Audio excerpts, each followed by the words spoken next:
Okay, welcome to the Career Fitness Webinar. I'm so glad to have every single one of you here today. I am sure that you have questions that you need answers to, and that is why you have joined this webinar. I do guarantee you that when you leave here, you will be a little less confused, and hopefully some of those questions will be answered. Before we go too far into it, I'd like to know where everybody is joining from today. So let me know what your name is and where you're joining from in the chat room.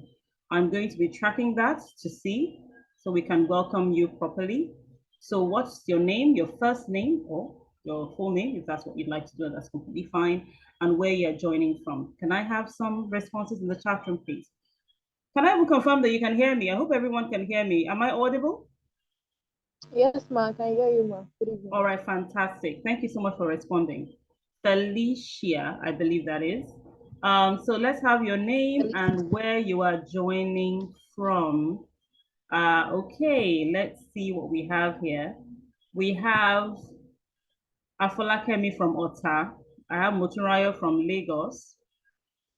Aminat from Lagos as well. Dolapo from Lagos. You're all welcome. Can I see more people? Hannah from Fantastic. Okay, so while you're introducing yourself, can I get a sense? Oh, wow, okay, Felicita, not Felicia. I'm sure a number of people have confused that before. Felicita, nice to meet you. Felua, fantastic from Oshun. We have Tofumi from Ibadan. Nice to meet all of you. Now, what I'd also like to know is why you joined this webinar. This is a flagship webinar, like I mentioned in the advert. It's to intimate people with the Fitness program with the plan that if it is something you'd like to take advantage of, I'll be happy to support you in that plan. So let me see in the chat room why you have joined this here today, this webinar here today. What do you hope to take away from it?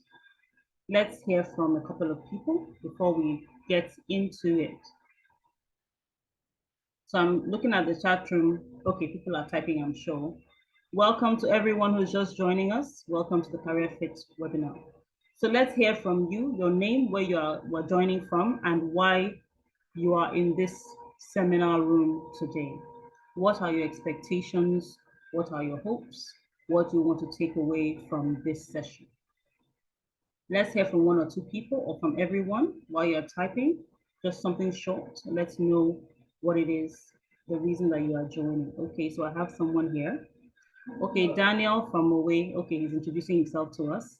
Hello, Daniel from Mowe. Nice to meet you. Let's know why you joined the session today.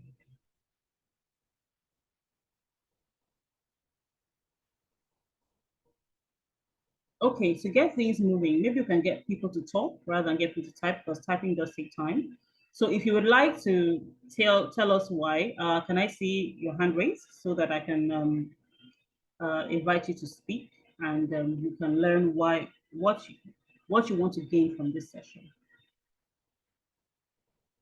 Okay, career growth is Salahuddin's reason. Fantastic. Career growth, that's fantastic. Career growth is a desire that everyone has. Nobody wants to be stagnant, nobody wants to be static. Fantastic. So Salahuddin wants career growth, and we're going to show you how you can grow in your career.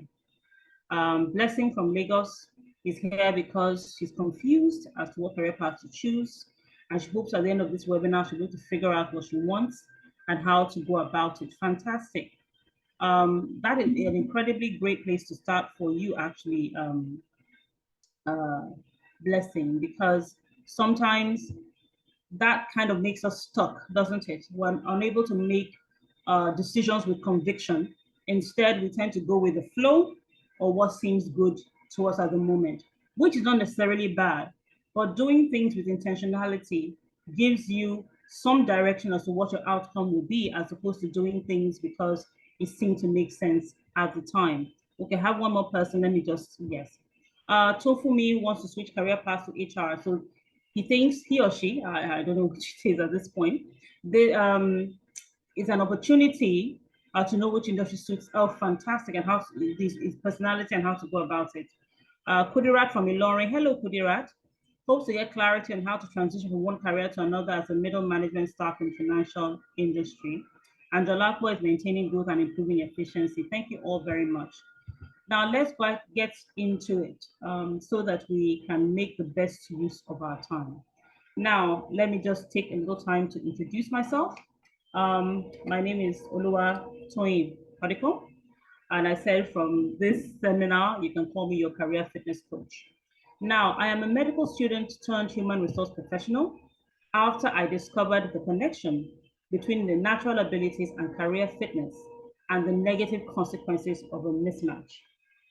And I would say that this motivated me to have seminars or webinars like this, as well as to get into the current profession that I have. This was a motivator. This is where it all began. To give a little background, and I'm going to be talking about that a little bit later, I was admitted into the university as a medical student.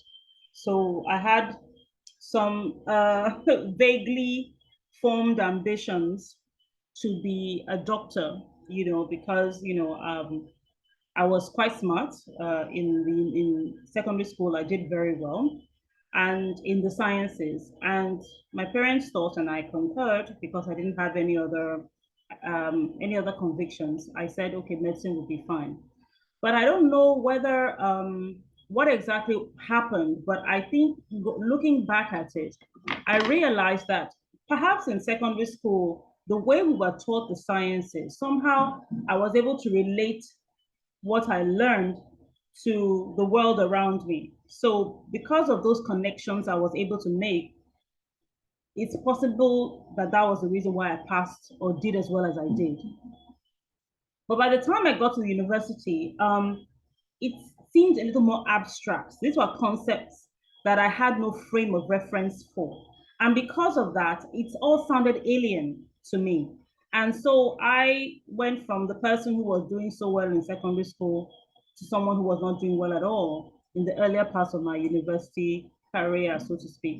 And now, because of that, I recognize that your talents do matter, your natural abilities do matter.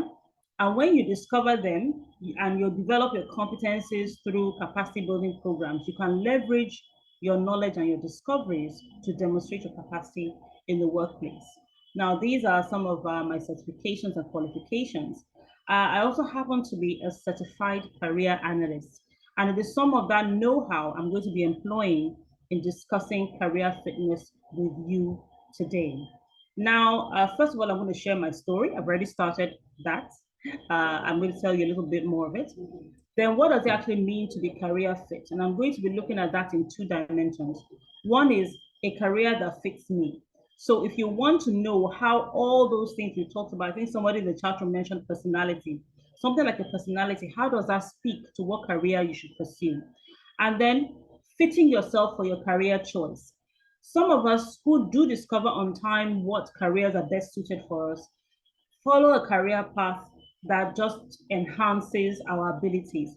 But there are some of us also who got into a career line that was meat for the moment, so to speak. And because of that, we struggle a little bit, in doing well in our current career choices. But there are things that you can do to find your place and make yourself fit for the career that you have chosen. And then we'll end up by talking about the career fitness assessment. And then we can take questions and answers. Now, I had to dig into my archives to bring out some of these pictures depicting my before and after, so to speak. So this is me as a medical student. I matriculated, into med school. Those are my sisters with me. That is me taking a picture in front of my hostel. And then the third picture is with me and some of my two best friends who also happen to be medical students at the time and are currently doctors. I also happened to marry a doctor. So I guess my stint in medical school wasn't a waste after all. But there was a significant difference between me as a medical student and me after. And that was that getting into a field of study that did not align with my talents or my natural abilities took me from a place a height, or you can call it from, what they say, zero, so from hero to zero. A height where I was very, I was intellectually sound. I was celebrated. I was very confident, but it had this way of draining me of my confidence to the point where I could not recognize myself at the end of my second year in med school. And of course, it makes sense that I wouldn't recognize myself because I was being asked to be someone that I wasn't, and to conform to something that did not suit me. So consequently, it affected my health. It affected my self-concept. It affected my confidence and what I thought I could achieve. Now, this is my story. It's not everyone that goes through this, but I'm just sharing my own story, okay? So when I did my first major exam, which was my MBBS Part 1, and I ended up failing that exam, it brought me to a bit of a crossroads situation where I had to ask myself, do I intend to continue along these lines? I have done this for 2.5 years. I have suffered a lot of loss in terms of my self-esteem. My health had suffered, and the things I was being taught didn't make any sense to me. Did I want to continue along these lines? And it was then I had a conversation with myself, and I decided that I was going to explore the possibility of changing to another course. Now, this was not a decision I came to very easily because, as you would know, other people are stakeholders in whatever decision I took, especially the people who are paying for my fees. Actually, I was on scholarship. I had been given a scholarship by a well-known organization to read medicine. So my decision was going to have a lot of impact on my parents and some other people in my circle at the time. So it wasn't a decision to be made lightly, but after struggling for almost 3 years, it was a decision I had to come to. So I decided to change to arts, which seemed more aligned with my natural abilities. Now, what was the first step? Was now the question. I didn't know anyone. All the people I knew were either medical students or were lecturers in the medical field. I didn't know a lot of people. So I had to go to the Faculty of Arts, to the departments that I had chosen because I had a roommate who was studying that particular course. And the only link I had was that someone in that faculty, a lecturer in that faculty, had a wife who was also a medical student. That was literally the only link I had. And I went there, and as God would have it, and I do believe that God was a very big factor in all this, he agreed to help me. Never knew me from anywhere. Didn't know me. I never met him until that day. But he agreed to help me, and he put his reputation on the line for me while I changed to CLA. So this was me as a CLA student. This was an excursion that we took to OGTV. That's me, on the console, making like I was some OAP or something. But it was good for the pictures, wasn't it? And then the next set of pictures is me as an award-winning graduate of the Department of Communication and Language Arts, and me as a proud graduate of a course that I never ever thought I would know about, talk less of study, when I entered the university as a wide-eyed, expectant young lady. But I learned a very valuable lesson, and that is what motivates me to talk about things like career fitness today. Now, that was one aspect of my journey. You would think that after everything I went through, everything would seem like it would fall into place and everything would be perfect. And it did seem like that for a while, because the very first job that I went into, which was to be a flight attendant, or what we call cabin crew, with a very new airline. It was a Flagship airline at the time. It seemed like it was tailor-made for me, all right? It suited my personality, it suited my sensibilities, it suited my schedule, because I wasn't married at the time. I married about a year later, but I was able to do different things. I traveled to different countries of the world. The pay was great. I had a lot of change. It changed, they paid us in such a way that by the time you received your allowance, and because of the exchange rate and all that, because our allowance was in forex, you hardly needed to touch your salary, really. So it was the kind of job that you wanted. Typically when you describe something as a dream job, it has like four main elements. The first is that it's something you're passionate about. And I was passionate about service in the sense of making people comfortable, making them feel at home, making them feel valued and seen. So it suited my sensibilities at that point. The second thing is that you're good at it. And as you will see in a few slides down from here, I was good at that job. And I'll share some of the successes I had on the job. The third thing is that it should motivate you to be better. And it did, because when I first started, they told us that, okay, they were needing people to function in the business class cabin. And if we did well enough, we would be selected to work in the business class cabin. And business class always, it's a cut above, it's not economy. You talk to, you have time to take care of your passengers, Economy, you have so many people there. Business class, you have a few people. So you can, you set the table for them, you put the plates properly, the fork and the knife, that's why people want to travel business class or first class, because really you're treated differently there. And of course you pay for it.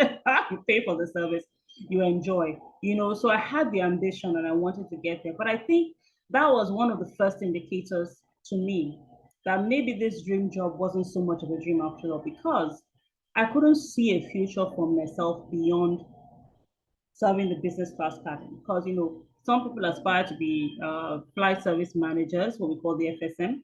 Some people aspire to be pilots, but I just couldn't see a future for myself beyond that.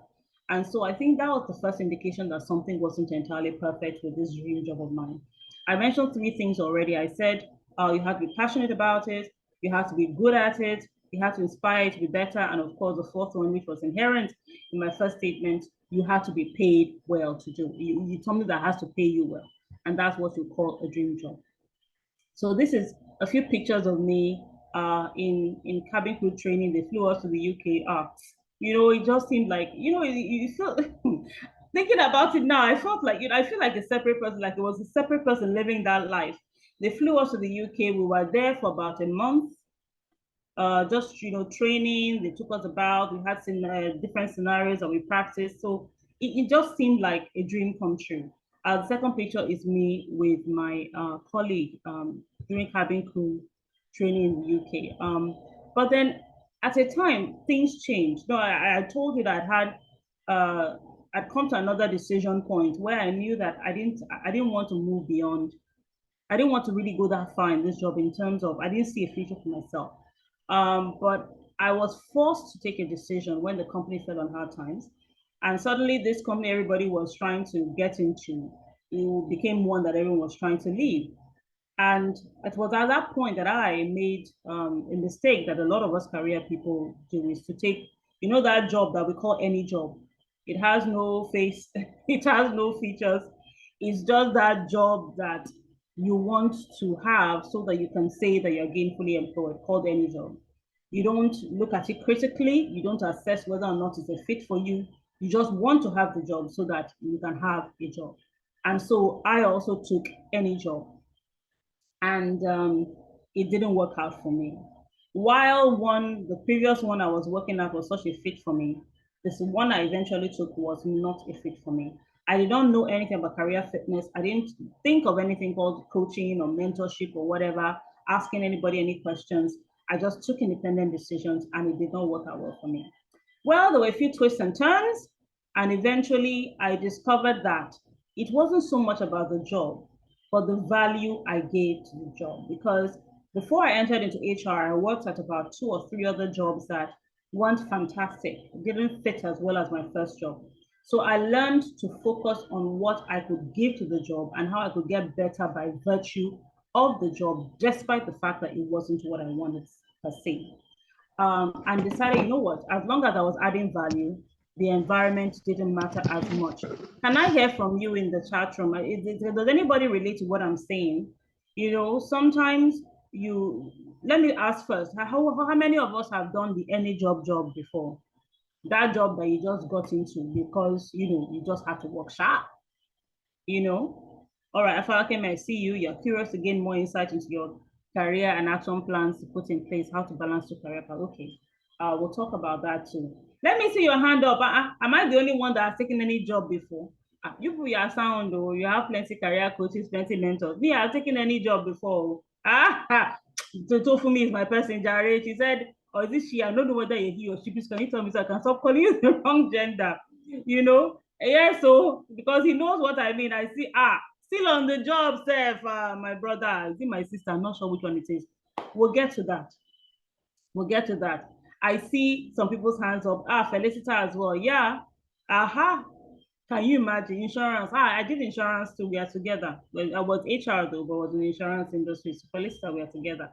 So yes, we know what it is to do any job. We know what it is to make a decision based on not sound judgment, but really desperation and wanting to feel like your life is moving forward somehow. All right. So in the midst of that, when I discovered that, look, it's not all the time that you can be powerfully in charge of career, I decided to focus on how I could add value, not necessarily what I was doing in terms of my career. And because of that, I discovered some certain things. Because if you're solving a problem for your organization, you are doing something that they consider valuable, they will celebrate you. And it wouldn't matter whether or not the job was your dream job per se. Yes, there'll be something inside of you that still says, you know what, there's something about this that doesn't fit.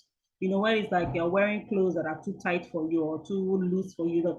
There's just some discomfort you're feeling. You will feel it, but you will still have some value you're adding to the job. You may get, it's salary increases. You may get promotions. Things continue to happen to you on the job, but you know that it's not quite hitting the mark. Okay. At the end of the day, you'll find that the better you get at doing what you do well, the environment starts to feel different. It doesn't necessarily change immediately, but because you are changing on the inside, how you respond to the environment begins to change as well. So then your dream job is not necessarily waiting for you. You are the one that begins to create it. All right? Now, at the end of the day, you'll find that the your trump card or your joker is the value that you bring to whatever job you have, whether it's one that you're enjoying and that fits all the 4 criteria I mentioned, or it's one that doesn't. Once you have the value, you are bringing something, as we say, to the metaphorical table. I mentioned there are a few successes I enjoyed on the job, and this was some of the successes. And this is in spite of the fact that there was some part of the job I knew did not entirely fit me. So it is possible for you, if you don't find yourself in a job that you're necessarily fit for, you can develop a fitness for the job that you have while you are doing it. So like I mentioned in a recent article I put out on LinkedIn, it's like enjoying where you are on the way to where you are going, like Joyce Meyer says.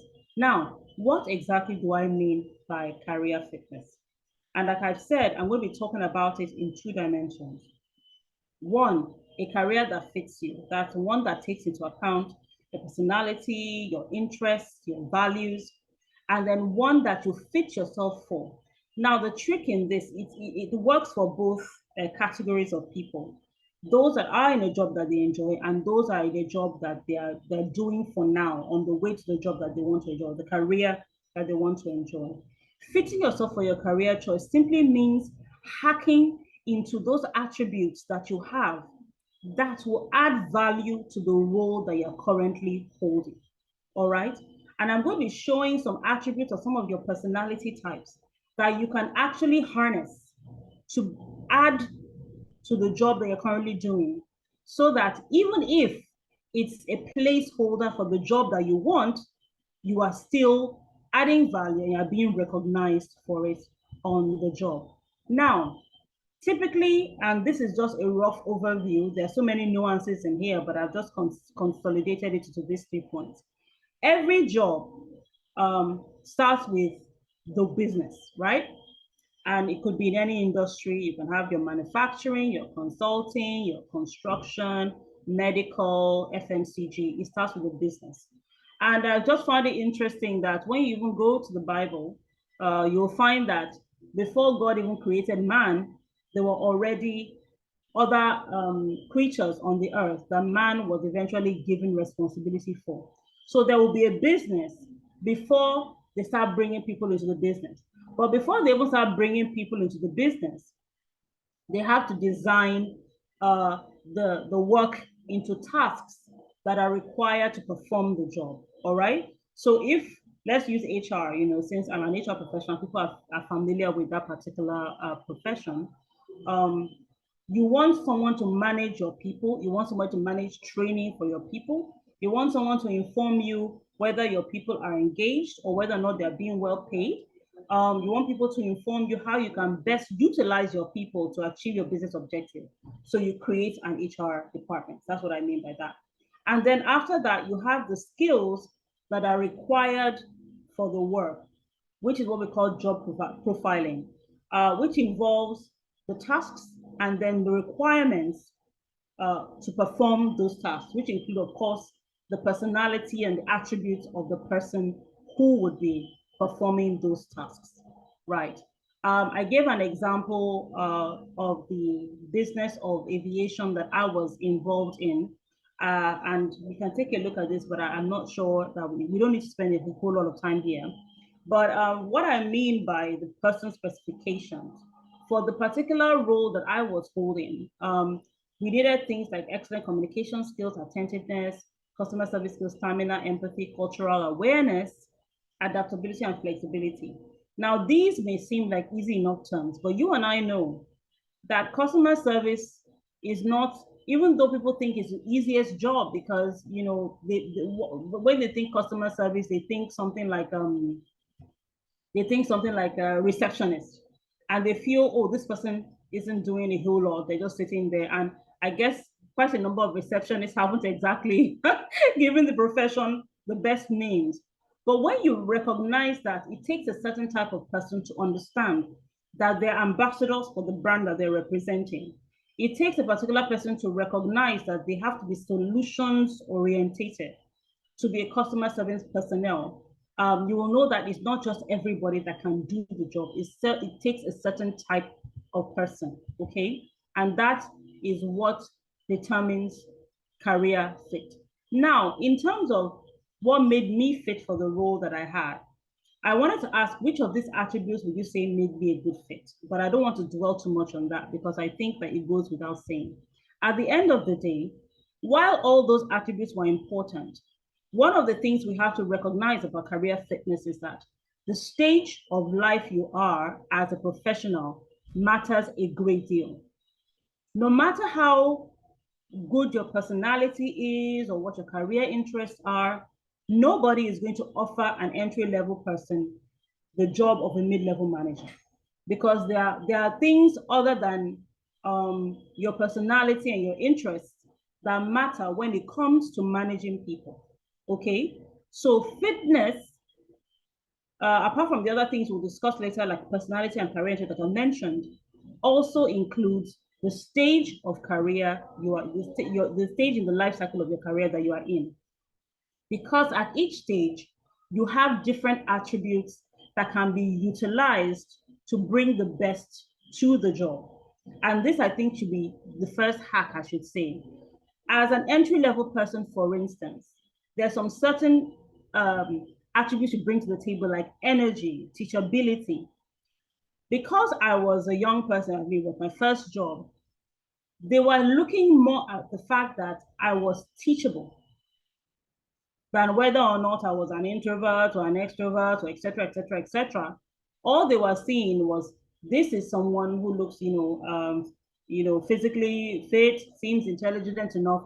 We can train this person to do this job, right? And now it's in the performance of the job that we know whether or not this person would be a perfect or a great fit for the job. I hope you understand what I'm trying to say. Can I get some indication in the chat room if you understand what I'm trying to say, that your level in your career life cycle has something to do with your fit for a role. You may have years of experience in terms of time, but if you haven't the right kind of exposure and you don't have those scenarios that bring some certain traits out of you, like maybe leadership, or the application of strategic knowledge. Even if you spend so many years on the job, you may not be fit for a managerial role.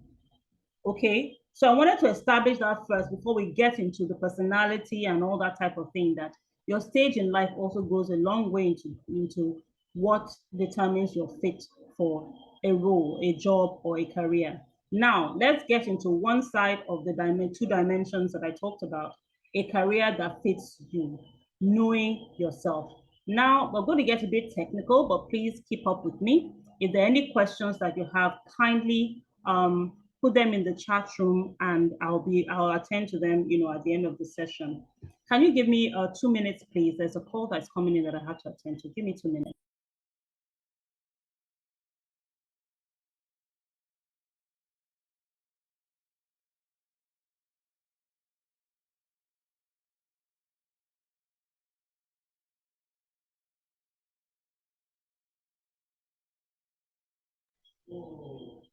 Okay, I'm back.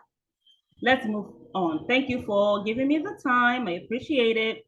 Now, the first is your personality.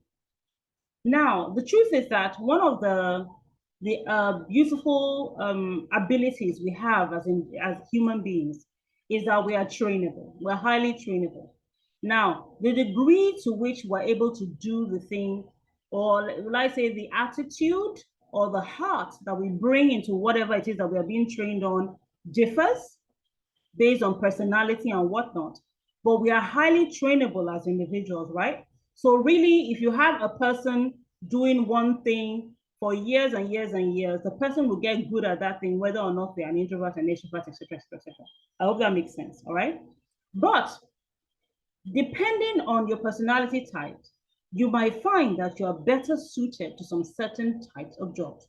Now, this personality matrix that I have here, called the 16 personalities, and you can actually go to 16personalities.com and take the test if you'd like to. They have a free version of the test. It's based on the Myers-Briggs personality assessment, and it identifies 16 different personalities based on a combination of 8 personality types. And we're going to go into the 8 personality types in a few minutes. But I just want to dwell here for a few minutes.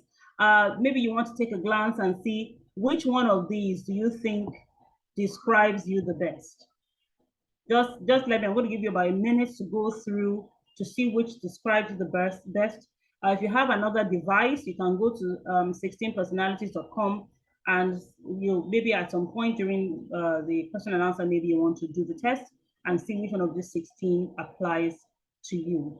I'm also hoping that by the time I go through each of them, you will be able to note. So what I'd like you to do as we move forward is, as I'm going through each dimension, describing each dimension of what constitutes the ISTJ, ISFJ, etc., etc., maybe the one that describes you, just write it at the side. And then at the end, I'll ask 1 or 2 people to let me know what they think they are. And then as we go forward, you'll see whether or not you are right. Okay. So like I mentioned, the Myers-Briggs was an offshoot of a gentleman called Carl Jung. He was a psychologist, and he first mooted these personality types. I think Myers-Briggs added a bit to it, and we came up with 8 dimension personality types. So you have extra or extroversion, which being an extrovert or an introvert, which doesn't speak to necessarily how well you talk or how loudly you talk. It just means, where do you get your energy from? So you'll find that those who are introverts tend to get their energy from within them, and those who are extroverts tend to get energy from around them, which is why you would describe extroverts as very loud and very people-orientated, okay? Then you have sensing and intuition. That is what kind of information you tend to gather and trust. Sensors tend to be outwardly gathering of information. Intuition, those with intuition or N, tend to gather information from within, okay? Then you have the thinkers and the feelers, which is determined by which process you prefer to use in coming to decisions. Thinkers tend to be more analytical. Feelers tend to be more impulsive, depending on more on emotions than logic, okay? Then you have those who are judging / organized. And then those who are perceiving/spontaneous, and that is determined by how they like to live their lives. So E/I, extrovert/introvert. Extroverts are people who act first, they think later, they take initiative, they enjoy a wide variety and change in people and relationships, they're very approachable, they develop ideas through discussion. So sometimes you find them thinking aloud, so to speak, and this is in terms of conversing with someone else. So I think aloud, but I converse with myself. So I'm an introvert by nature. Let me just mention this caveat. Now, everyone has some aspect of awe in their personality. So you will not find too many people who lean in extremely in one direction. And then situations also tends to determine how you react. And the older you get, the more experienced you are, and the more self-aware you become, you can actually draw on some of these aspects of your personality, even if they're not the dominant aspects, okay? So I said, let me keep that in the bucket. So it doesn't seem as if you're either all one, all the other, and never the twain shall meet. No, that's not the way it is. Now, when you are you think and reflect a lot first before you act. You need private time to reflect. You tend to be very, very happy in your own company. You prefer one-on-one relationships to huge crowds. You're great listeners and you enjoy focusing on one project at a time. There's the myth of multitasking, but let's not go into that today. Now you have the S versus the N, intuitive. So the N comes from the second letter in the word intuitive. The S people tend to come to carefully thought out conclusions. So they use their senses and they make their decision based on the environment that they're in, the things they touch, they sense, they feel, they hear is where the decisions come from, right? They are very grounded in reality. Okay, and they're not very fanciful. On the contrary, you have the intuitive people who tends to use their personal feelings to make decisions. They may be considered outer-minded. They are the ones that like fantasy. They tend to daydream quite a bit. All right, they are comfortable with using small data to make decisions. And let me just point out at this point that people will tend to say if you use emotions to make decisions, you are actually, it's at a detriment to you.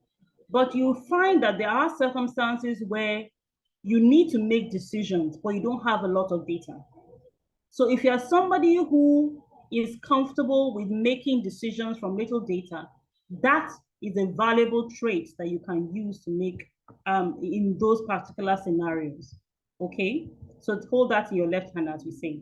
Then you have the thinkers versus the feelers. Now the thinkers, they feel it's more important to be right than to be liked. They can be viewed as unemotional and very pragmatic, very separate from the moment. And you and I will agree that there are some situations that you need a clear head. You really can't afford to be emotional, right? If you're an HR professional, there are times when they tell you, go and give somebody a sack letter, and you clear your throat very well because you're about to change somebody's life forever. But it's part of your job and you just got to do it. You try to make it as as painless as possible. You be empathetic, but you have to do your job. And you find that thinkers are better at that than feelers. But you can train yourself to do a good job, obviously. Thinkers also tend to be very analytical. Feelers, on the other hand, they follow hunches to make quick conclusions. They're very, very sensitive to feelings of others, and which is why they find it hard to be very direct and they avoid confrontation. All right. They will rather accommodate a toxic relationship or environment rather than confront it. And they take things quite personally. Again, I will say, when you combine all these aspects into one personality, some of them tend to balance things out. For instance, if you're a sensor, an S, and a feeler, the fact that you're an S tends to sort of make you less emotional. I don't know if you understand what I'm trying to say. So those aspects of the personality can balance some other extremes out, okay? Then finally, you have the judging or the perceiving. The judges tend to be, and it's not, when we say judging, let's try and dissociate it with our common understanding of the word judge. So it's not when you, condemn people or come to quick stereotypical decisions about people. It's just a term used to describe a certain set of characteristics, okay? So the judging people tend to get things done. They're very punctual. They use a list to make plans. That's me. Structure and order. They work best and avoid stress when you keep ahead of deadlines, and they don't give you too much information at one time. And they also tend to like working alone because they tend to get things done better alone. But you always learn how to work as a team. And then P, they are the flexible, spontaneous people, very creative, very, very creative people. If somebody is creative, they tend to fall into the P bucket more than the J bucket. They work well under pressure and deadline. So you'll find that they are the ones that, when they're preparing for exams or tests, they tend to read closer to the D-Day than those who have been reading from the beginning, and avoid commitment if it interferes with flexibility. So you'll know that there are some people that you can't pin them down to say yes or no, or you will do something. They always give all these sort of evasive answers, don't want to pin themselves to a place.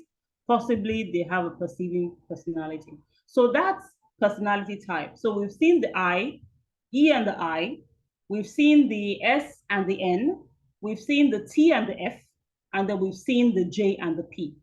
That's personality type that determines career fitness. The next thing is your career interest. Now, when we talk about career interest, it's so easy for people to say, oh, I just like this, or I just feel I could do that, or this kind of career appeals to me. But according to John Holland, who came up with what we call this RIASEC concept, everyone falls into one of 6 career interests, right? And we'll talk about them so then you will know which one that you tend to favor, okay? They're just what? They're your preferences regarding work activities and their environments, all right? And when you follow your career interests, you find that you're pursuing a career that uses your talents and aligns with your values and preferences. I don't know whether this is something you've come across before. If you've come across this concept of career interest on the RIASEC model, if you've heard of it before, I'd love to see in the chat room whether it's something that you're familiar with. This RIASEC model that has to do with career interest. If it's a yes, please say yes. If it's a no, please say no, because it can just kind of give me an idea of how detailed to be. Okay, thank you. So I have a yes, I have a no. Can I get a couple more? Okay, I have no. Can I get maybe 1 or 2 more people? Can I get 1 or 2 more? Okay, fantastic. So I'll do my best to be detailed without taking up too much time. Miracle, but we'll get it done. All right, so the RIASEC model just stands for 6 career interest areas. So you have R in the RIASEC, they're called realistic, and they tend to be doers. And I will elaborate on these areas as we go forward. You have the I, investigative, who are the thinkers. You have the A, which is artistic. They tend to be the creators. The socials tend to be helpers. Enterprising, they tend to be the persuaders. Then the conventional, they tend to be the organizers. Now, like the personality, you don't fall strictly into one bucket all the time, right? You don't fall strictly into one bucket all the time. Actually, in my training, everyone tends to have a combination of 3 major ones and then maybe a little smattering of the others, okay? There's a test to determine that, and I will talk about the test later, that combines all the things I'm going to be discussing to come up with a career that's fit for you. If you would like to know which is your career area, I have put here a free test that can help you determine which area you fall into according to the RIASEC model, okay? Now let's talk about what each of these means, and so that you will know which career area is, which career interest area is yours. So the realistic people, they like to work with animals, tools, or machines. they tend to be quite outdoorsy, okay? And they're very practical, mechanical, okay? So they're very handy, they use their hands. And so because of that, they tend to lean towards careers where they will need to use their hands and spend time not necessarily closed in an office at a desk, but maybe in the outdoors or working with machines or tools. So you find that engineers, athletes, people that work in the logistics industry or public safety and security, like police officers and the like, tend to fall into that category career interest. Now, please note as well that there are huge numbers of different types of careers, and the more advanced we become, new careers will come to light. So if you don't see your career here, it doesn't mean that you don't fall into any category. There is a test that I'll describe as we finish that can help you combine all of these, to be able to know what career best suits you. Investigative, you'd like to study and solve math or science problems, all right? And you see yourself as precise, scientific, and intellectual. So you tend to find people like mathematicians, doctors, and other people in the medical sciences that tend to fall into this investigative kind of career interest category. Software developers, data analysts, etc., etc. They are the intellectuals. So they are the ones that lean towards the investigative career area. Then thirdly, you have the artistic. Now they are that goes without saying, they're the creators. So they go into art, drama. You find that they tend to be very non-conforming. And so if you work in things like media or advertising, you find them, they're the ones with the crazy hairstyles, piercings here and there, tattoos all over. They tend to be very independent, original, non-conforming. All right. They're the ones that go into the arts, language, or performing, or visual arts. They tend to be actors, songwriters, those are the ones that are the creators, they're the artistic people. Then you go to the social, okay? They like to help people, and add value to society, so to speak. So you find people like, teachers being in that bracket, counselors, mentors, coaches being in that bracket. There are other people who do other conventional jobs who may have a social bent. So you'll find that they are attracted to things like, corporate social responsibility, giving back, seeing people become better, etc., that sort of thing. So those are those social career interests. Then you find those in the enterprising. Now, these are the people you find mostly in the offices, right? Entrepreneurs, business managers, consultants, and even politicians. They like to lead and persuade people to sell things and tend to avoid activities that are overtly scientific and analytical, okay? Then you have the conventional. They are the ones that like to work with numbers, records, or machines. They avoid anything unambiguous or unstructured. So you tend to find people like accountants, auditors, people in the finance industry. Those people who are civil servants, they're quite bureaucratic. So that industry or that kind of work nature itself is quite conventional on its own. So I hope you have a bit of an idea of what these are all about. And I hope you're writing down, like I said, to identify where you fall in all of these that we've discussed. Now, next are your career values. Now, if I was to ask what your career values were, people will tend to say things like, oh, maybe, honesty, excellence, leadership, and that's fine, but those will be your personal values. When we talk about your career values, we're talking about personal principles that help you define your ideal professional environment. Okay. Now, I also didn't know that there was a difference between your personal value and your career values. We tend to conflate the two, don't we? We tend to do that. But when you know what your career values are, like what your expectations are from the environment that you work in, then you begin to know which career is fit for you. What do I mean? I'll just take one example. If you talk about structured work environment, you tend to find things like that in places like financial services, banks, insurance companies, etc. Somebody who is in a creative sort of mind space may find it difficult to thrive in an environment that is structured. You know, we mentioned that the artistic types tend to be non-conforming, original, and independent. Can you imagine somebody like that working in like a bank or in another sort of office that requires, bureaucracy, step by step, etc., etc.? And this is also determined by things like whether you work with a one-man business, a small one-man business, or a larger one-man business and such. You find that in one-man businesses, unless somebody is very intentional about it, you tend to find situations where things are very flexible. One person tends to do many things. It's not highly structured. So in those kind of environments, a creative person may thrive because they are quite independent, if you understand what I'm trying to say. All right.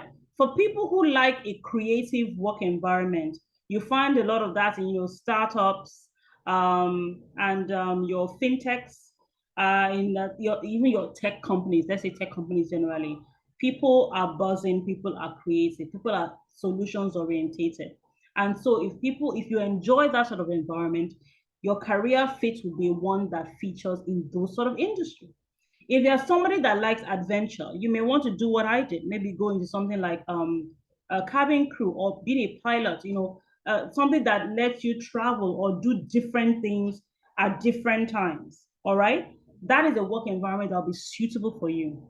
If you're the sort of person that's very up and doing, very goal orientated, driven, a fast paced work environment be suitable for you where there's something new to do, something that's challenging your mind, challenging your ingenuity. You're constantly being challenged. How do I solve this problem? How do I sort this out? And things that people like that. You see them. They get when there are problems is when they're happy because then I'm here to solve these problems. Where there are some people that what I like a structured work environment where I can predict what my problem is going to be. So once you know this, you will know which sort of career is fit for you. Because, or not just career, that's one side. The other is a work environment where you thrive. So if, for instance, you're somebody who will thrive in a structured work environment because of your nature, you may find it difficult to do very well in a very fast-paced work environment. Why? Because it's very unpredictable. And that has something to do with your personality, okay?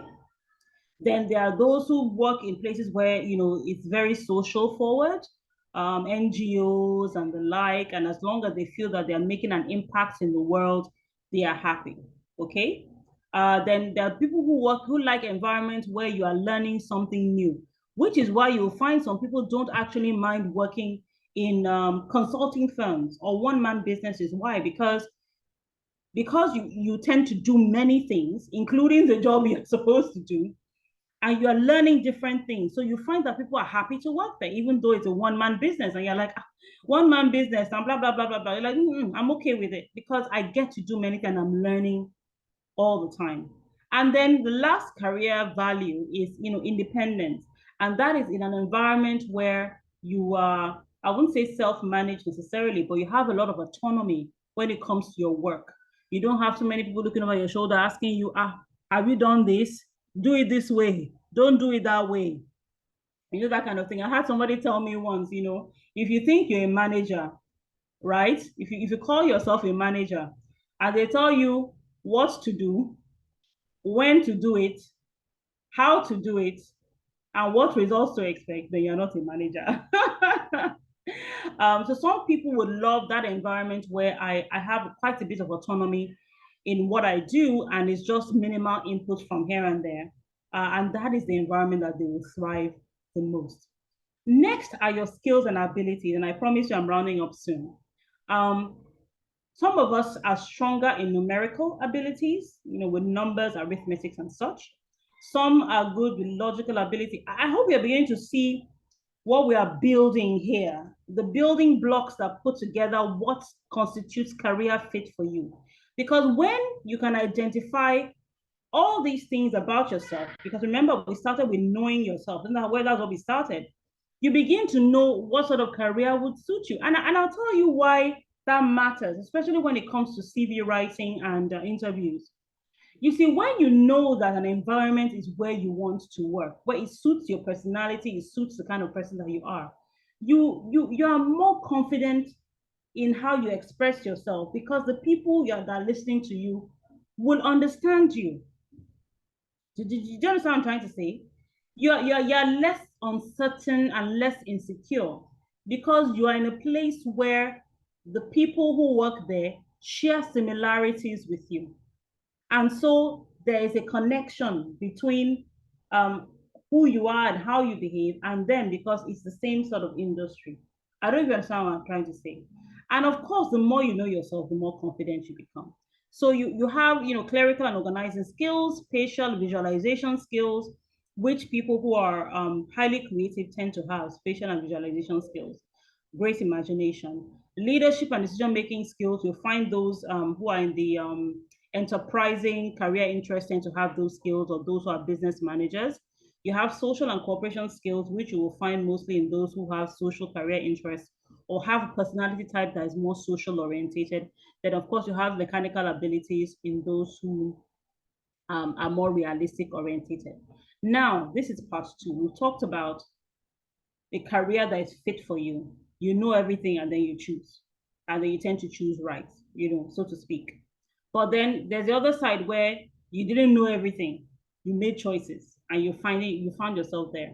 And I do believe that knowing yourself better will let you know what things you can do in the job you currently have that'll make you stand out, because it comes naturally to you. It's your natural ability. It's something that is inherent to you. Okay.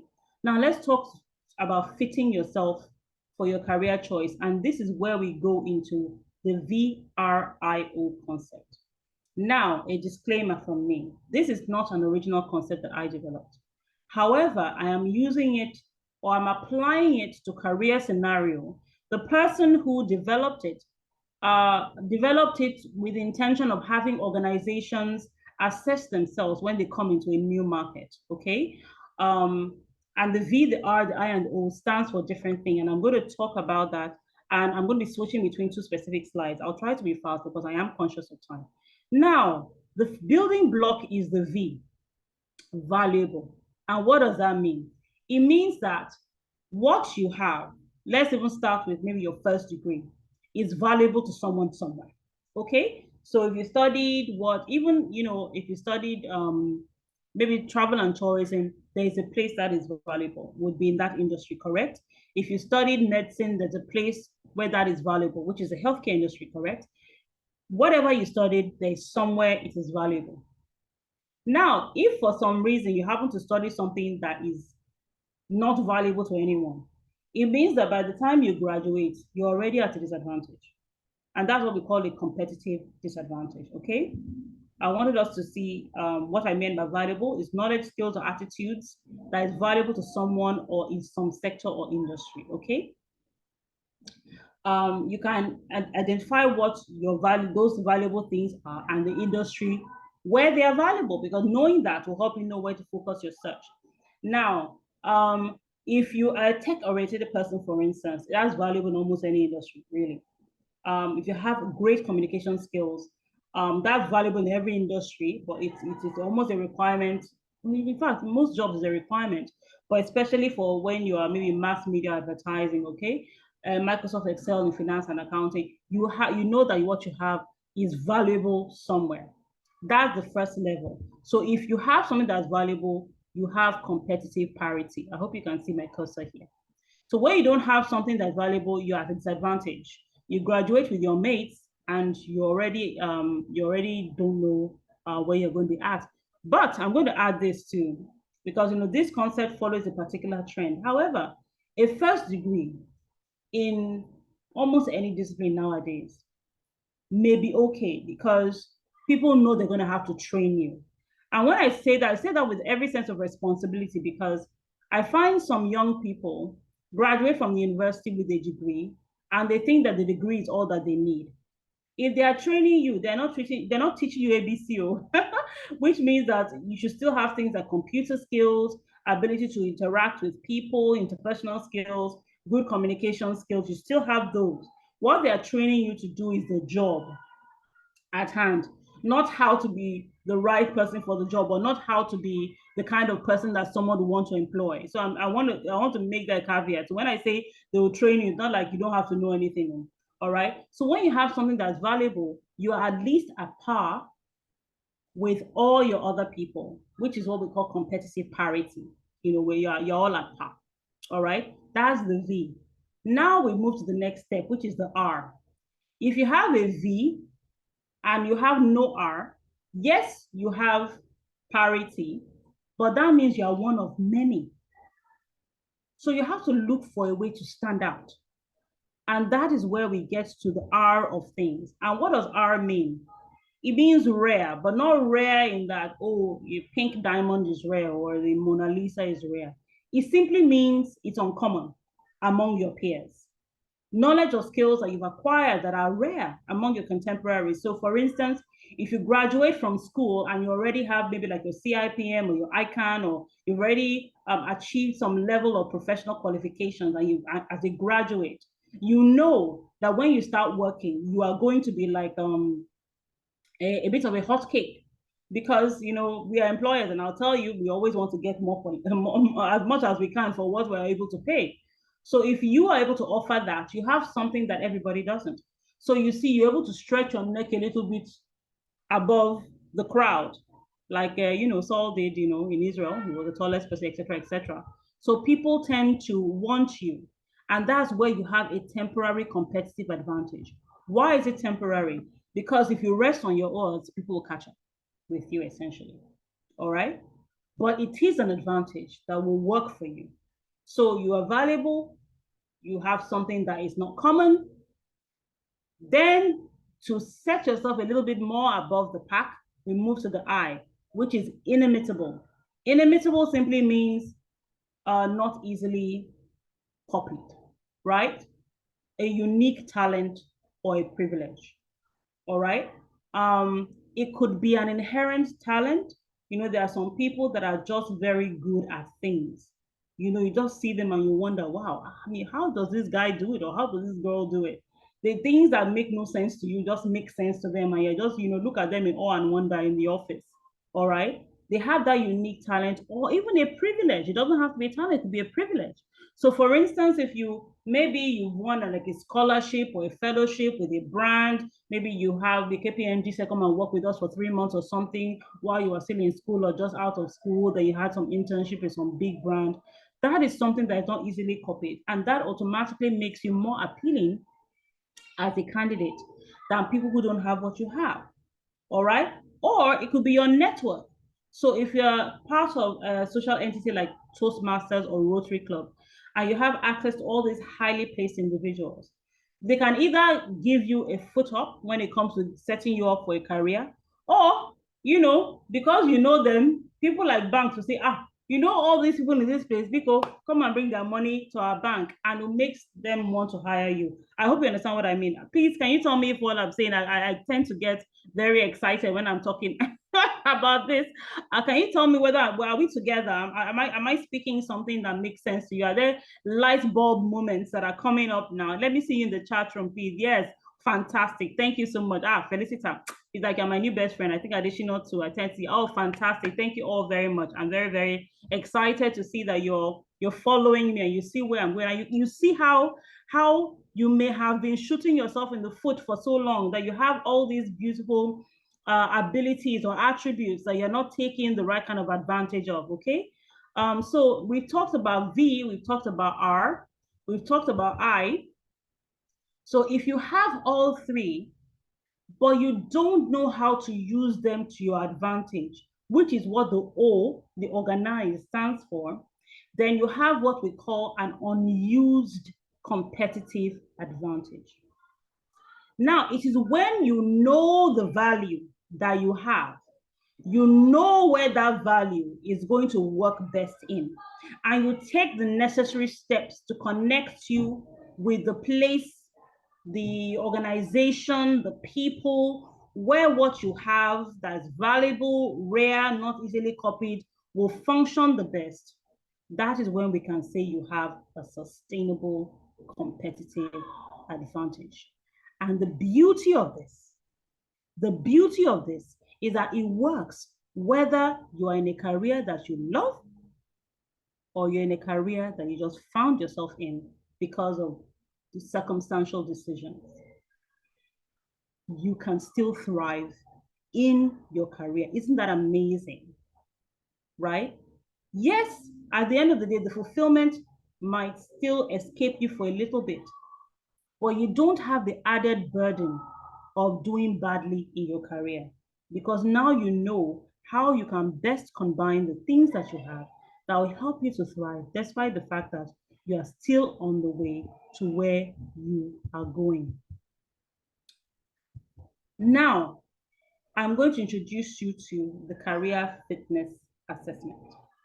Okay, this is a psychometric test that combines all the things that I have discussed prior to now and a few more bonus things to bring you to an understanding of which careers are best fit for you, how you can leverage on the strengths that you already have or the attributes that you already have to excel in your career or to do better in the place where you're currently working, and how you can advance as a professional. It works this way. It's called the career planning process. It includes, the test includes questions that will lead to your self-awareness with your personality, your career interests, your career values that we talked about. It also talks about your learning style and your emotional quotient analysis. Then there's career exploration. There's a lot of different types of career options that are available after you've taken this test. And you can actually see the direction that you are best suited for. The third is career path identification. What this test does is it doesn't just tell you, okay, this is your personality, these are your career interests, etc., etc. It doesn't just tell you this is your career interest area. It also tells you this is what you should study if you want to advance in this particular career path that you've chosen or that we have identified for you. And then there's an execution plan. Okay, it's all encompassing and it is fantastic. I have done it, and what I'm going to do is this is essentially what the cycle is. The career planning process, that was the first thing I mentioned in the previous slide. It sorry, give me a second. Where it talks about self-awareness, career exploration, career path identification, etc., etc. Like I said, personality, interest, career values, we've discussed all those. Learning style, abilities, we've discussed all those. Then the kind of career you want, your career options. There are several career options that are available that you can choose from, over 20 career clusters. Clusters like are broad topics that you group a certain type or number of careers, and then the different occupations under those clusters. Then you identify the most suitable career path, and then how do you get there, or what do you need to do? I mentioned learning styles, right? And this will help you. This is just a bonus that will help you on the job, where you know how best you assimilate and retain knowledge. I'm going to show you, as a treat, I'm going to show you my own career analysis. And I learned that I'm an oral learner, and I thought it was just a learner through listening. And I tended to disagree until I understood that being an oral learner means that you tend to retain knowledge by having conversations discussing the things that you are learning, like a tutorial where people are discussing, discussion group. Remember when you were in school, those tutorials where you're talking, somebody will take a topic, everybody will give their opinion. And it's true.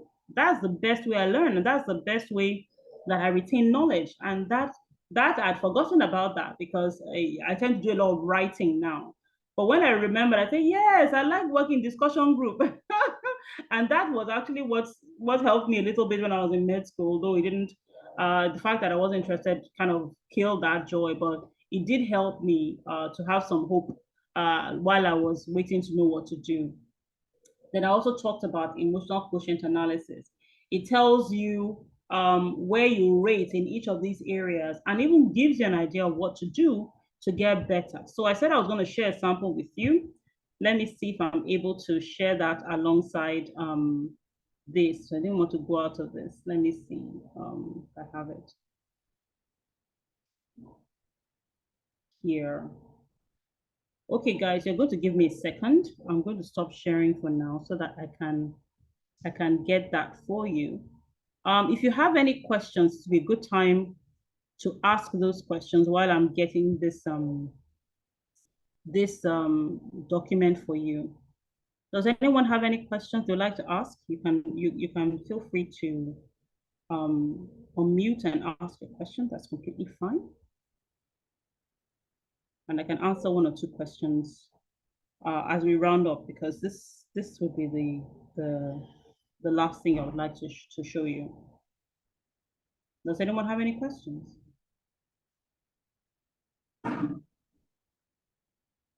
Or is it information overload? During COVID, we learned about what they call knowledge obesity. I remember the term a few days ago that, wow, okay, that's true. There are things sometimes you just have a glut of knowledge and you're just taking in, and then you don't know what to do with it. That's what we call knowledge obesity. I do hope I've not overwhelmed you. I just need you to know that there are ways that there are things you can hack in yourself. You know what they mean by hacking? That you can hack in yourself to actually excel in the workplace and to find the career that's fit for you. Before I go into the analysis of the test, I want to show you the kind of results you can expect. And I thought that was phenomenal when I did it, which was actually what inspired me to go for the training. Let me share my slide with you. It was so detailed, to the point that they told me the best career that was fit for me. And maybe I should leave that as a surprise first. Let me not tell you that yet. I'm very happy to know that the career that they recommended for me is, ta-da! If you go all the way down to the very last line that says favorite career path, it turned out to be human resources, which I am currently on. So it makes me very happy. First, that I'm quite self-aware, which is great. Secondly, that I'm on the path that best suits me, and I have to say that I agree 100%. Now, my personality tends to be feeling, introvert, intuitive, judging. So that would be INFJ. That would be me. Okay. My career interest is social and enterprising, which is completely true. I'm very social orientated. I have quite a few social projects that I do, and I'm very enterprising, which means I'm in business management. I'm into persuading. I'm into leadership and decision making and whatnot. That's me to a T. My career motivator is social service, which means that I tend to have I love a social dimension in whatever I'm doing. So I tend to do a lot of community service orientated things. My learning style is auditory learning, like I mentioned, communicating, discussion groups, that sort of thing. It tends to make information stick better with me. My emotional quotient and motivator, I love motivation. I love motivating people, and I tend to work best in an area when I'm motivated. Like people are telling me I can do it, they believe in me, that kind of thing works magic with me. In terms of skills and abilities, numerical ability, they gave me a rating for all that. The one that surprised me the most was mechanical abilities, because I always used to say that I'm not a very handsy person, that I'm not very crafty. I don't use my hands. I don't know. Maybe that's more about myself that I need to understand. Who knows? I have leadership decision making 80%, spatial and visualization ability 100%, which means I'm quite creative. Though I'm a J, there's a small line of delineation between my J and my P. It's not very distant, so that works for me very well. Leadership. Kindly don't keep on muting. Leadership and decision making 80%. Clerical and organizing 60%. So, and then they gave me advice on how to work on that. So now that you've seen what the end result is, I can show you I can show you what the test itself is. I think where did I put that? Okay, fantastic. I think I'm going to share. That's what I'm going to be sharing next with you.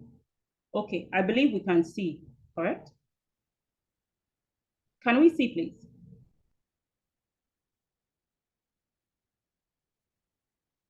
Hello?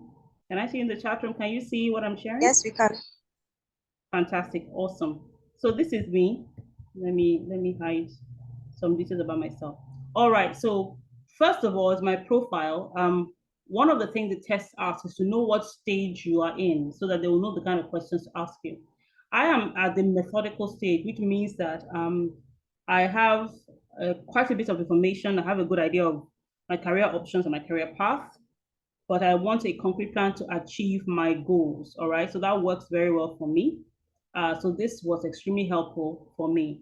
Now, in terms of my career personality, you will see that I lean more towards the introvert, a tiny bit of extrovert, sensing, intuitive, like I mentioned. I'm all feeling, 100% feeling, which made me laugh, but I think that my training has helped me be a tad more analytical in my approach to things. So like I said, you can train yourself to do anything that you want to, which is why we have training and development in HR.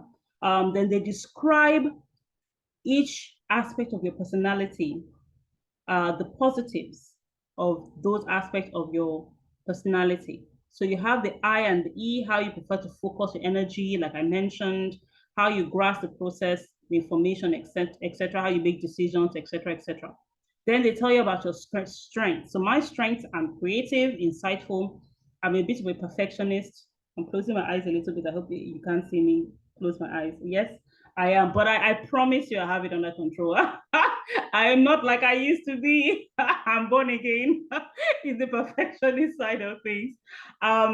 Yes, inspiring and convincing. Yes, I love, like I said, I love motivating people. I'm determined, I'm passionate, and I'm quite altruistic. So they say, we do our best. Let us be humble.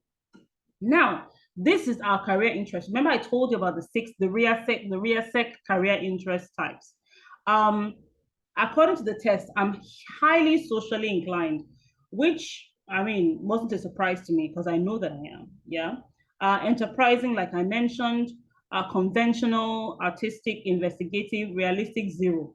That's why this mechanical ability thing surprises me. I'm wondering where exactly that's coming from. Who knows? Time will tell when I eventually discover what that is. Maybe I'll make it some LinkedIn post, how I discovered my mechanical skills, whatever that means.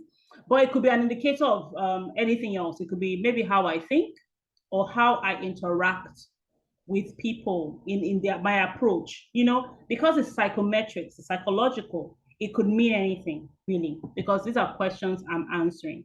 Then it now analyzes your career interest, why it's indicating what it's indicating. All right. Those that are green are the ones that you're strongest in. Those that are, pink are the ones that are orange now. You're not as strong in, but you're not far off of. Then there's the career motivators. Remember the career motivator talks about structured and work environment, continuous learning, etc., etc. For me, as long as I have a social dimension, I'm okay.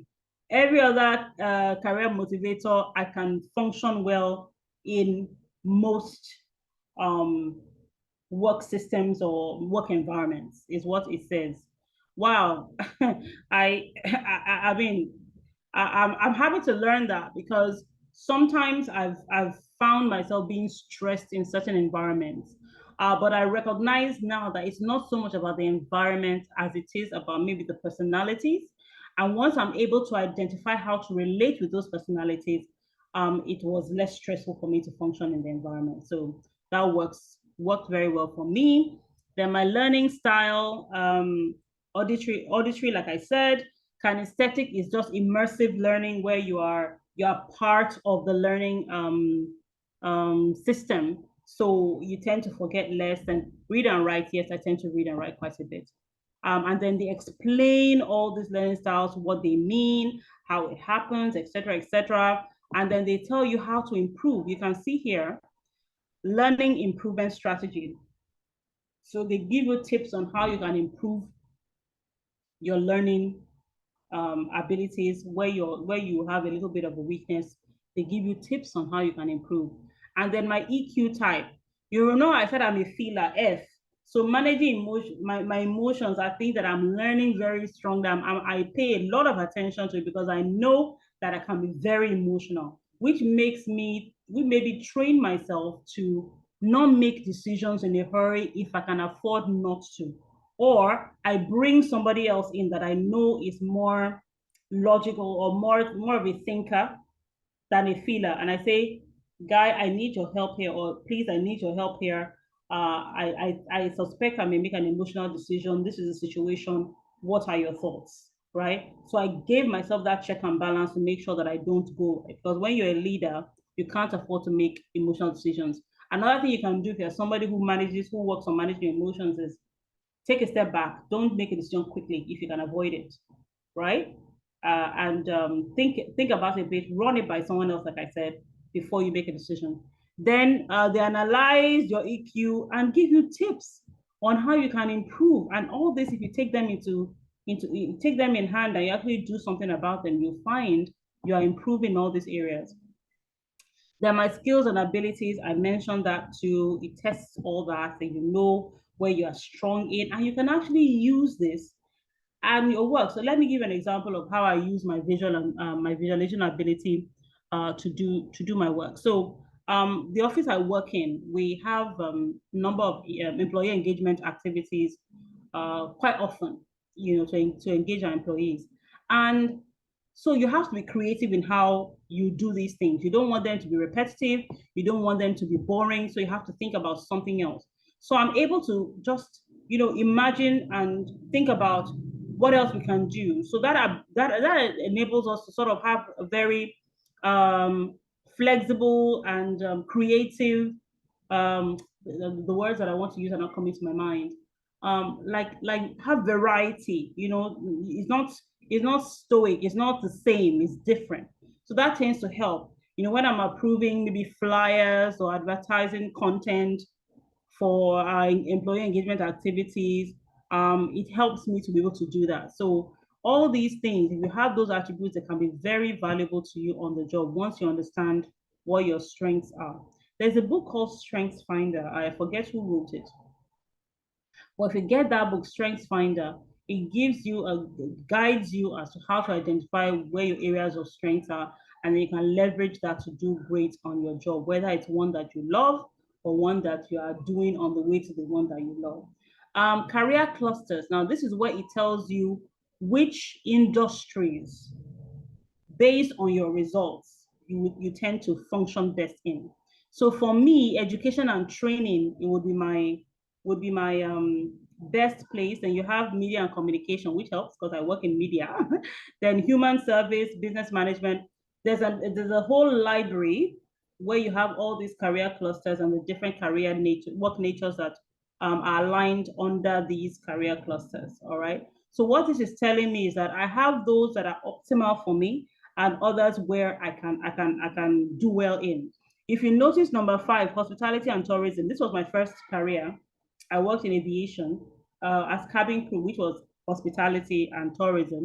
And it was one of my career clusters, which is why I possibly did quite well there before I decided to move. Now I'm in a profession where I do a lot of training, and that suits me better because it's actually my best of all the career clusters that I have. Then it analyzes the clusters, and then it tells me which under each cluster, the job options I have and how best I'll be suited to each job option. So I have 4 highest career clusters. If you notice, let me just quickly go back there and tell you what I mean. There are 4 highest, education, training, media and communication, human service, business management. Those are the 4 highest ones, right? So what it now does, the test now does, is that it tells you what kind of career job options or career options you have under each of those 4 best clusters. So I could go, if I'm going into the education and training route, I can work as a corporate trainer, school teacher, secondary school teacher, librarian, image consultant. I actually considered that once upon a time. Even professor, I actually considered lecturing once upon a time as well. That's cluster 1. Cluster 2, which is media and communication, journalist, which is actually what I studied, funny enough. Public relations, corporate communication, that will be cluster 2. Cluster 3 will be human service, clinical psychology, which I also considered, and sociology as well. Mentor and coaching, but I do that already. And then the 4th one would be human service, which also gives you some career options that you could follow. And then the career cluster 4, which is business management, suggests human resources. But at the end of the and these other ones, at the end of the day, taking all my information into account. Okay, these are the other ones under the ones that were shown. They now analyze for me and tell me, based on all the information I've supplied, this is the best choice for me. And they give me the reasons why it's of all the choices, the best choice. And it tells you what a human resource professional does. It tells you your education map, what you need to do at the bachelor's level, what you need to do at the master's level, the kind of occupations. I think it's quite detailed, isn't it? I mean, it was just amazing to me. I felt like a light bulb was shining over my head when I first encountered this. And then it also tells you if you want to advance, it gives you options in terms of what other types of trainings that you can pursue so that you have a clear path to career advancement. So and then it tells you whether your profession is in demand or not, the kind of salary expectations you have, if you play your cards right, and you improve yourself as well, and all that. And finally, this is the summary of everything. I think you guys can see how very, very detailed this test is. So if you are interested in doing this test, I am going to, because it is a paid test, I'm going to send you my email address, toyintalkstalent@gmail.com. You can send me an email. That email address is in the chat room now. Tell me you are interested in taking this test, and then you've already seen how detailed it is, and then we can now talk through the cost and all those other elements of taking the test and how we're going to analyze it and all that. So I hope with these few points of mine, I've been able to convince you that you can use your knowledge of yourself, the kind of job that you do, to become better at what you're doing now, or to guide you if you wanted to change to another career. They are literally at your fingertips, and you can be the best version of yourself on the job once you take all this into account. Thank you very much. I'm very happy to answer your questions now. If you have any, feel free to just unmute your microphone, or let's do it this way. Let's have you raise your hand so we can have some form of order. Okay. So just raise your hands for me, and then we can take your question. Okay, Mohammed, you have a question. You can unmute and ask a question. Yeah, good evening, madam. Good evening, Mohammed. How are you? I'm fine, and you? I'm well, thank you. Yeah, thank you for sharing your knowledge. I sincerely appreciate it, and I've actually been following through. I'm sorry, Mohammed. Do you mind speaking a little louder? I can't hear you very well. Okay, I say thank you for sharing your knowledge. It's been an easy week so far. Thank you very much. God bless you. You're very welcome.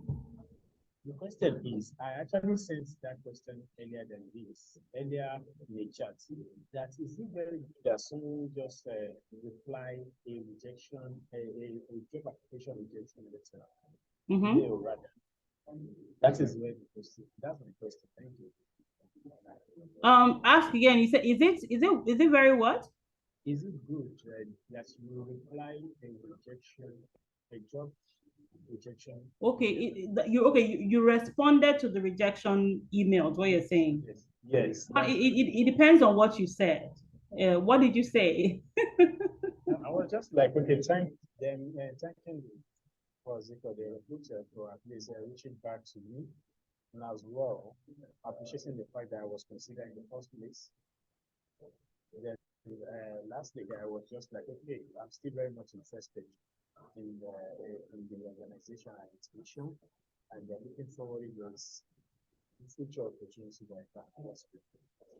Oh, no, that's completely fine. In fact, most rejection emails are no reply, so you aren't able to reply. But the fact that you replied and you were very polite may not get you the job immediately, but will definitely keep you in mind, in the mind of the recruiter, especially if you performed okay in the interview, the other person just was a better fit.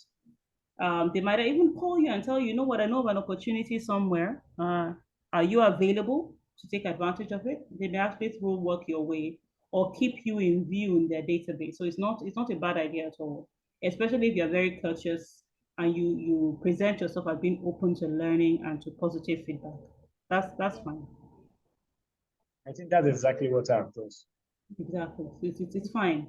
We like receiving such emails. Not everybody does that. So it makes you stand out a little bit. So kudos to you, Mohammed. Great me ahead, man. Thank you. Fantastic. You're welcome. Do I have any other questions, please?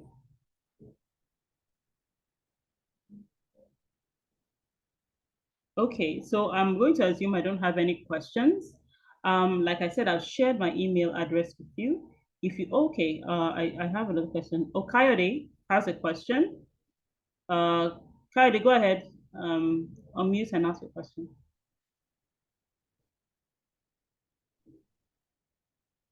That's right. Good evening, everyone. Good evening, ma'am. Thanks very much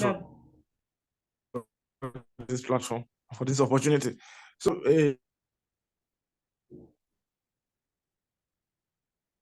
a change in career, not in career, but change in industry. Okay. Feedback from someone that.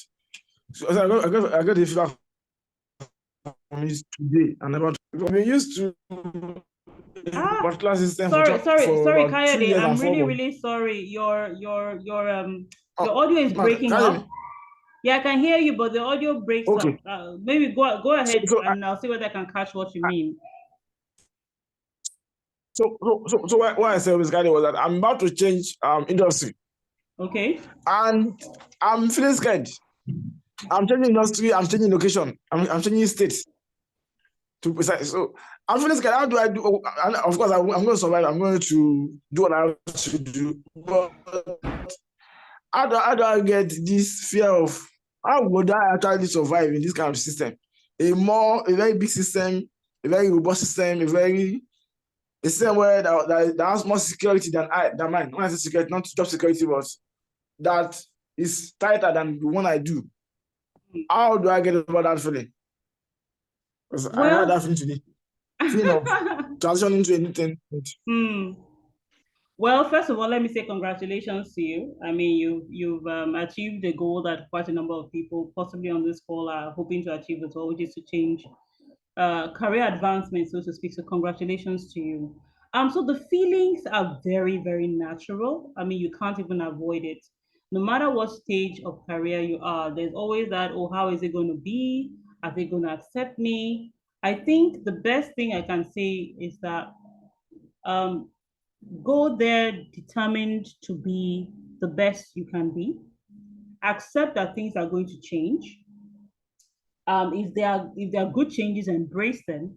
If they're not great changes as far as the work system that you are used to, then look at how you can introduce, do you understand, what you believe is a better system into the system.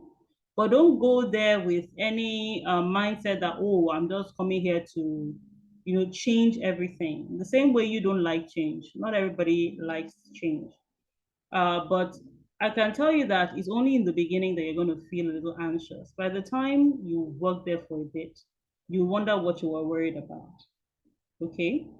Another thing I would say, because I had an experience, I don't know if we have a lot of time, because we don't have a lot of time, but I'll share it.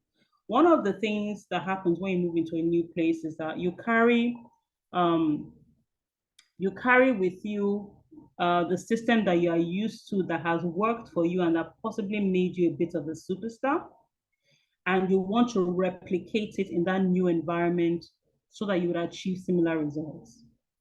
I would say that be very attentive and ask a lot of questions, because if you go into the system with that mindset, you might meet some resistance. Just a brief experience that I had.